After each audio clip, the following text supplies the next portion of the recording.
సోదర ప్రేమకు నిదర్శనం లక్ష్మణుడు. రామాయణంలో శ్రీరాముని తర్వాత లక్ష్మణుని పాత్రకు అంత విశిష్టత ఉంది.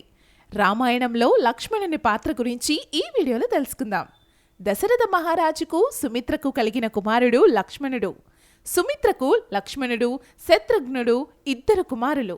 కాని లక్ష్మణుడు మాత్రం ఎప్పుడూ రాముని వెంటే తిరుగుతూ ఉండేవాడు.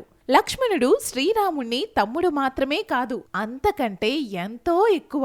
చిన్నప్పటి నుంచి రామునితోనే ఎక్కువగా కలిసిమెలిసి తిరిగేవాడు.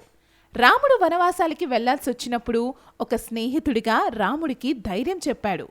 తన భార్య ఊర్మిళకు, తల్లి సుమిత్రకు ధైర్యం చెప్పి రామునితో కలిసి వనవాసానికి బయలుదేరి వెళ్లాడు. తన వియోగ బాధ తెలియకుండా ఉండేందుకు ఊర్మిళకు తాను అరణ్యవాసం నుంచి తిరిగి వచ్చే వరకు నిద్రపోయేలా వరమిచ్చి మంచి భర్త అనిపించుకున్నాడు. వనవాసం సమయంలో సీతారాములకు ఒక సేవకుడిగా ఎన్నో సేవలు చేశాడు. సీత వియోగంతో శ్రీరాముడు కుమిలిపోతుంటే ఒక తండ్రిలాగా రాముణ్ణి అక్కున చేర్చుకొని ఓదార్చాడు. రామాయణంలోని యుద్ధకాండలో శ్రీరాముడే స్వయంగా లక్ష్మణుణ్ణి కౌగలించుకొని, ఈరోజు నాకు మన తండ్రి దశరథ మహారాజును గుర్తు చేశావు అని అన్నాడంటే అది లక్ష్మణుని గొప్పతనం. లక్ష్మణుని గురించి మరిన్ని విషయాలు ఇంకో వీడియోలో తెలుసుకుందాం.